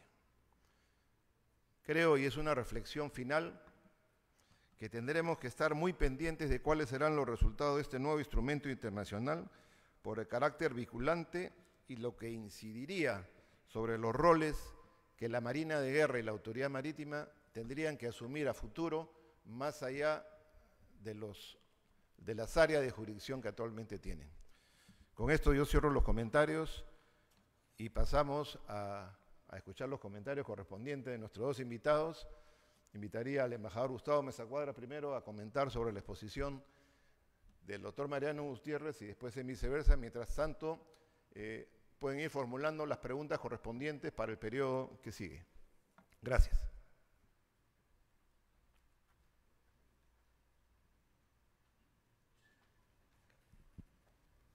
Muchas gracias nuevamente, almirante. Muy interesante la presentación sobre los recursos pesqueros. Hemos visto que felizmente, como señalaba también yo, en el caso de nuestro país, muchos de los stocks pesqueros se encuentran en una situación adecuada y no como es el caso en muchas partes del mundo, y que ha generado pues la preocupación mundial y las conferencias y las reuniones que hemos estado mencionando.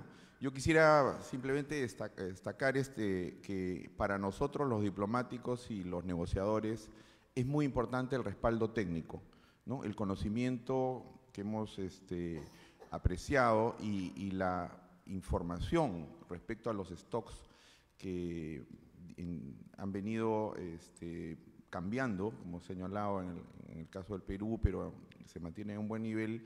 Toda esa información nos sirve. Yo comentaba antes de empezar la reunión que en años pasados tuve la responsabilidad de negociar el organismo regional pesquero del Pacífico Sudamericano, que se negoció hace algunos años, del que Perú es parte, y para ello fue muy importante la participación de la industria pesquera peruana, pero también del organismo técnico, del IMARPE, etcétera, ¿no? Y nos sirvió saber, por ejemplo, en qué situación estaban las especies que iban a ser reguladas, el jurel, la pota.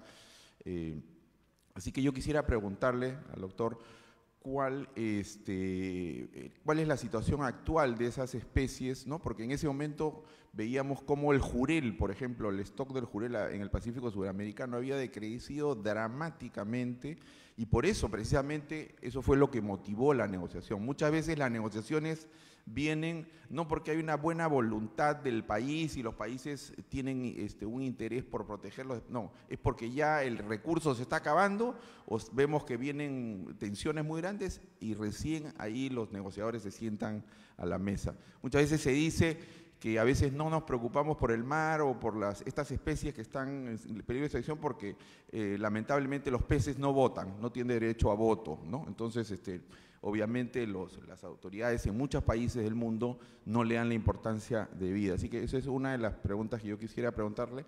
Y la segunda estaría relacionada porque respecto a qué hemos hecho bien en el Perú, ¿no? Porque yo he señalado que los stocks están muy sometidos un tercio están bajo los niveles adecuados.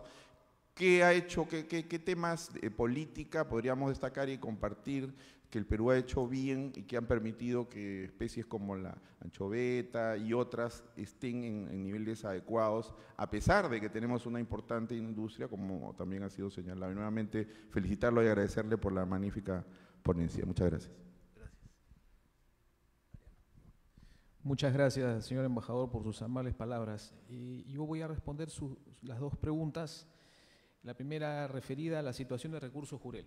Cuando las negociaciones para crear la OROP del Pacífico Sur se iniciaron el año 2006, si no me equivoco, la situación del stock era dramática. Se había calculado que la biomasa de jurel en todo el Pacífico Sur era de algo más de 1 millón de toneladas, cuando las capturas habían llegado a tener un máximo de 5 millones de toneladas hacia mediados de los años 80. Entonces era una situación muy, muy difícil, y esto impulsó a los gobiernos, en principio de Australia, Nueva Zelanda, Chile y otros, a promover la creación de esta OROP del Pacífico Sur, que después se consolidó. Perú ya es parte contratante de la Convención del Pacífico Sur, y en el momento actual la condición del jurel es alentadora.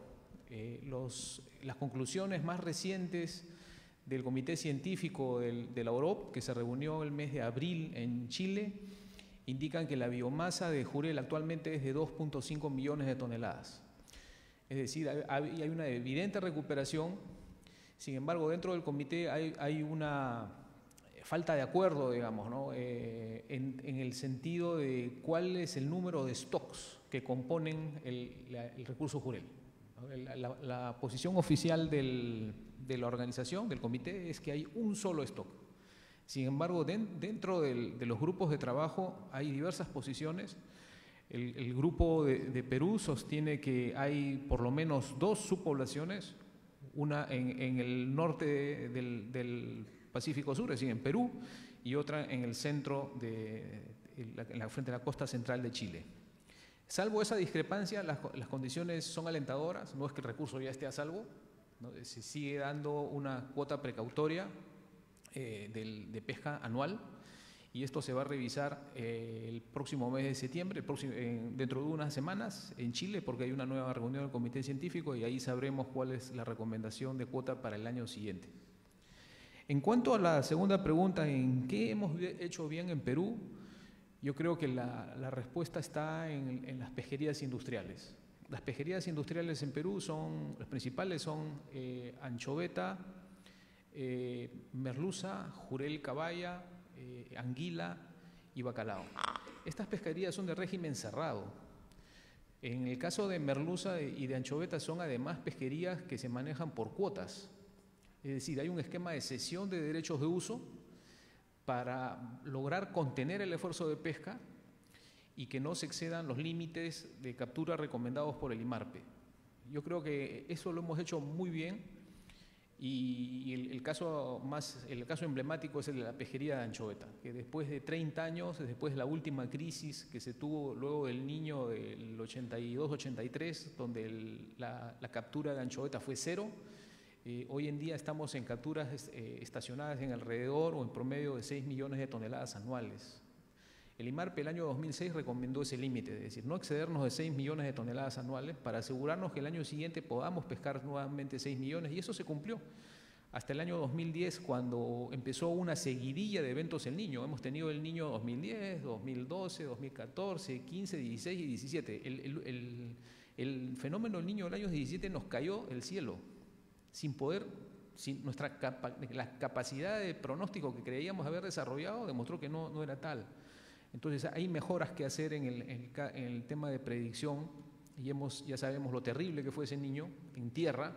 En el mar parece que no fue tan dramático. Prueba de eso es que este año, 2018, estamos pescando normalmente. Se han pescado 3.2 millones de toneladas, se ha pescado casi el 100% de la cuota prevista.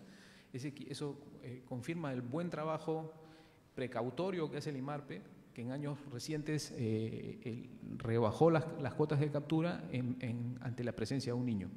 Yo creo que esto es, en pocas palabras.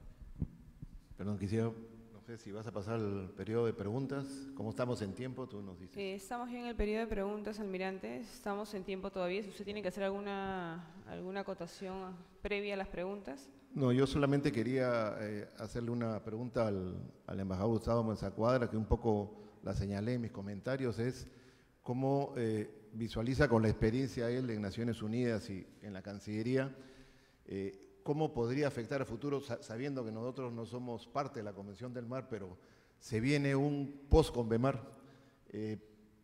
¿Cómo podría eso influenciar en la visión estratégica que debería tener el Perú sobre los nuevos roles o nuevos alcances o capacidades de la Marina?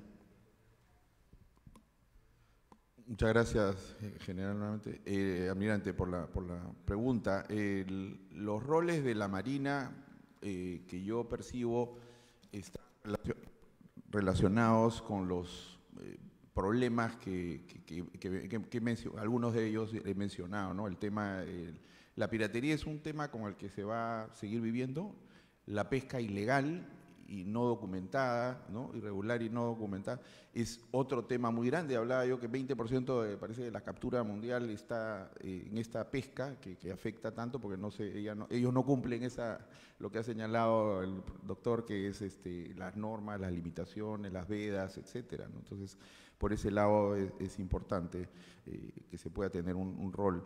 Y en el tema del cambio climático y los fenómenos naturales, estamos viendo, como dice, una recurrencia, ¿no? Entonces, el rol de la Marina y el que jugó particularmente durante estas inundaciones del norte, eso en todo el mundo se está viendo, ¿no? Cada vez las marinas tienen que estar preparadas para atender esta mayor frecuencia e intensidad con la que se vienen produciendo estos desastres naturales. Por ahí percibiría un poco los roles, ¿no? Muchas gracias. ¿Tienes preguntas? Bien, terminado los comentarios y algunas preguntas de los expositores, vamos a pasar a la formulación de preguntas que han hecho todos ustedes. Esta es para el doctor Mariano Gutiérrez. La pregunta dice así: somos un principal país exportador de harina de pescado. ¿Qué estamos haciendo como país para promover la acuicultura en nuestro país? Perú es un productor importante de harina de pescado en el mundo. La cotización de la harina se ha triplicado en la última década desde justamente la vigencia del sistema de cuotas y ha permitido mejorar la calidad y la cotización internacional de la harina de pescado. En cuanto a la maricultura, debo decir que Perú debería ser una potencia mundial por su ubicación geográfica, por las condiciones especiales de su mar y de sus lagunas altoandinas y también los ríos amazónicos. Debería ser una potencia mundial. Hay una nueva ley, ya no es tan nueva, es la ley de acuicultura, fue promulgada el año 2014, lamentablemente no se escucha mucho de sus resultados, probablemente no son los que esperaríamos, pero sin embargo también hay que resaltar que a finales del año pasado ha entrado a funcionar el Programa Nacional de Innovación en Pesca de Acuicultura, que es un fondo de 120 millones de dólares compartido con aportes del Banco Mundial y del Tesoro Público para impulsar proyectos de desarrollo en acuicultura principalmente. Tenemos que darle un poco de tiempo a eso, pero hay muchas esperanzas de que esto va a funcionar y va a impulsar por fin el desarrollo de la acuicultura. Gracias, doctor. Y la siguiente pregunta es para el embajador Mesa Cuadra. La pregunta está orientada de la siguiente manera. ¿Es posible que el Perú pueda solicitar una ampliación de nuestra plataforma continental, tomando en consideración la extensión de la dorsal de Nazca en nuestro actual dominio marítimo? Muchas gracias. Ese es un tema que requiere estudios y tenemos escuchado, ¿no?, a varios investigadores que hablan de esta dorsal y la posibilidad de que eso en algún momento, ¿no?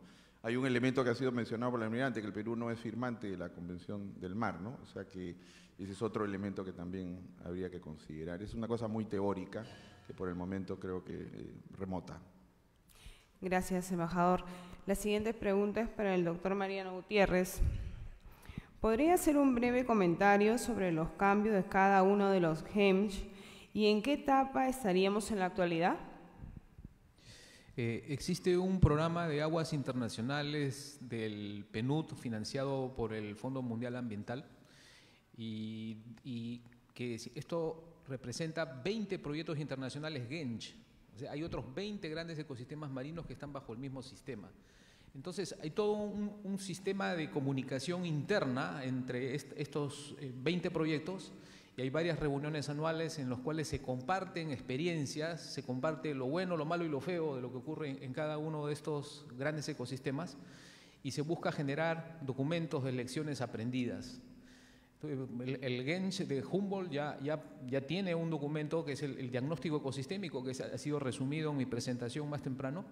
Y así, cada gran ecosistema tiene un documento de diagnóstico y tiene un documento de programa de acción estratégica, que es el paso siguiente. Eso es lo que se viene ahora y es la ejecución de los lineamientos que han sido identificados en este caso específico.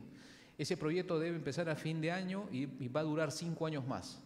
Al final de esos 5 años ya se debe tener una solución a los problemas. Hay fondos asignados al respecto y fondos comprometidos, en nuestro caso, de los dos gobiernos, de Perú y de Chile, para solucionar los problemas que han sido identificados. Muchas gracias, doctor Gutiérrez. La siguiente pregunta es para el embajador. ¿Cuál es el impacto real que pueden tener los acuerdos en el marco de la ONU respecto a la sobrepesca, si países como China no lo cumplen? Como dije al comienzo, el tema del mar, el tema de las pesquerías, se ve en distintos foros y órganos del sistema de Naciones Unidas, ¿no? Por ejemplo, la FAO tiene una competencia analizando los stocks, etcétera. En la OMC, por ejemplo, se viene discutiendo actualmente sobre los subsidios a la pesca, que es un tema controversial, pero que tiene que ver directamente con la sostenibilidad de muchas especies, ¿no? Porque los estados subsidiar, ¿no?, a industrias pesqueras hacen que no sea sostenible. Hay especies que están sobreexplotadas y el estado sigue financiando a los industriales que están haciendo esa sobrepesca. Entonces, hay mecanismos y lo que se decide en la OMC, por haber, los estados son parte, China por ejemplo es parte, tiene que ser aceptado. Es una negociación que todavía está en curso. Respecto a lo que se refiere a la Asamblea General, como también yo mencioné, hay un peso moral, ¿no? Y los países cuando se comprometen una declaración como la Agenda 2030, si bien no tienen la obligación legal de cumplir con lo que han acordado, hay un peso moral, porque la comunidad internacional permanentemente está revisando el cumplimiento y ningún país quiere aparecer en el banquillo de los acusados. Yo decía a título de broma que los peces no votan y por eso a veces los países no se preocupan de ellos, pero la sociedad civil, ¿no?, es cada vez más presente, ¿no? Y en Naciones Unidas, en esta conferencia que 2017, muchas organizaciones no gubernamentales, sociedades estuvieron presentes y yo creo que ellos hacen presión y es lo que van haciendo presión. Lo del plástico, cuando hicimos esta reunión hace 3 años, el tema todavía y en estos 3 años hemos visto cómo aquí en el Perú, en países vecinos, ya se ha pues prohibido la bolsa de plástico, o sea que sí hay maneras de que esto se cumpla de esa manera. Muy agradecida, embajador, por su respuesta. Y una pregunta más para el doctor Mariano Gutiérrez. ¿Opina usted que es sostenible que el Perú tenga un porcentaje del 10% de la pesca mundial? Pienso que sí. Las capturas mundiales se han estabilizado en alrededor de 60 millones de toneladas después de haber llegado a un máximo de 80, 85, como mostró en una diapositiva el embajador. Y luego de ese máximo las capturas disminuyeron hasta más o menos 60 millones de toneladas que están ahí estacionadas, ¿no? Entonces no hay espacio para aumentar más. Pero Perú solo en anchoveta captura el 10% de eso y lo captura cada año, a excepción de los años cuando ocurren eventos del Niño, cuando el IMARPE, apelando al principio, al manejo adaptativo y precautorio que el Instituto desarrolla. Debo decir también que el IMARPE es una entidad que tiene prestigio mundial. Internamente en Perú no solemos apreciar eso, pero la prueba del buen manejo que se hace con anchoveta es que las capturas están sostenidas a lo largo del tiempo y esa caída que hemos tenido en años recientes se debe justamente a la precaución en la gestión. Entonces yo creo que sí es sostenible. Sin embargo, si el cambio climático en el futuro nos produce una disminución en la biomasa de anchoveta, que nadie tenga dudas de que el IMARPE va a reducir la cuota de captura, como lo ha hecho en los años recientes. Esa es la garantía de que el manejo es sostenible y por ahora es sostenible decir que Perú genera el 10% de la captura mundial. Muchas gracias y de acuerdo a lo programado, terminamos esta sesión. Nos queda más que agradecer a nuestro moderador, el almirante Gamarra, a nuestros expositores, el embajador Mesa Cuadra y el doctor Gutiérrez por tan excelentes ponencias esta mañana. Los despedimos con un fuerte aplauso.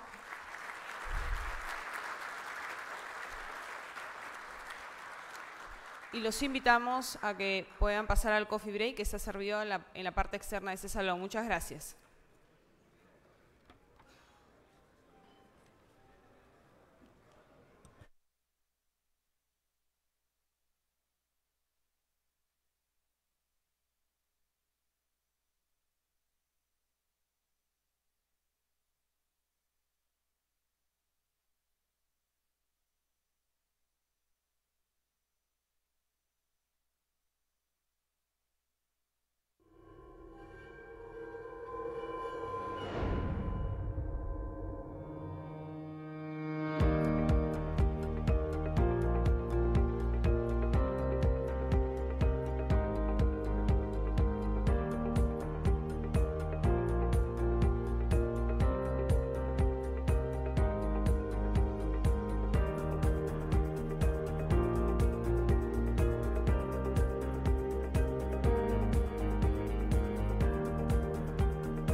El Perú, país marítimo.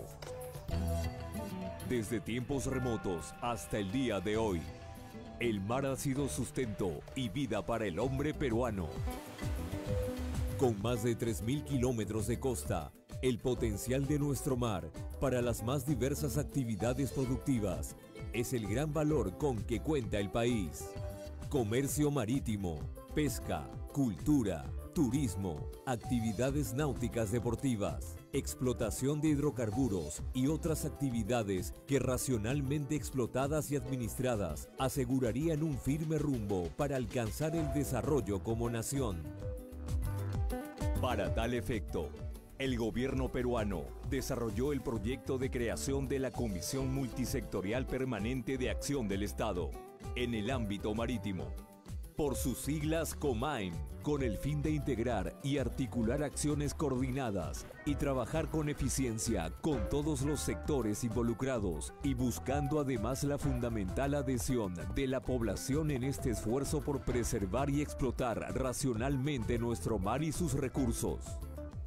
Diversos países desarrollados y otros en vía de desarrollo como Panamá, Colombia y Ecuador ya cuentan con una política nacional marítima. Por ello, la conformación del COMAIM busca facilitar la colaboración multisectorial y proponiendo orientaciones mediante propuestas para la toma de decisiones como país marítimo. Integran esta comisión multisectorial la Presidencia del Consejo de Ministros, el Ministerio de Relaciones Exteriores, los Ministerios de Defensa, Educación, Producción, Comercio Exterior y Turismo, Energía y Minas, Transportes y Comunicaciones, Ambiente, Cultura, el Centro Nacional de Planeamiento Estratégico y la Marina de Guerra del Perú. Las funciones del COMAIM son el seguimiento y evaluación de los objetivos trazados por el Estado en el ámbito marítimo, acciones de fiscalización de la política marítima en los sectores involucrados, emisión de informes técnicos para mejorar los lineamientos trazados y actuar eficazmente en cada escenario, acciones de seguimiento y actualización del diagnóstico de la realidad marítima para el diseño e implementación de la política nacional marítima. En este ámbito es preciso destacar el trabajo de la Secretaría Técnica, asumida por la Marina de Guerra del Perú, institución con competencias para el eficiente apoyo en las más diversas áreas que involucran el ámbito marítimo. Además de su misionamiento legal, señalado en nuestra Constitución Política, que lo involucra activamente en el desarrollo económico y social del país. Somos privilegiados con el inmenso potencial de desarrollo en múltiples campos, gracias a la riqueza marítima con que contamos. Es un gran desafío trabajar eficientemente con el fin de manejar racionalmente estas riquezas, preservar nuestro medio ambiente e impulsar el desarrollo económico y social del país.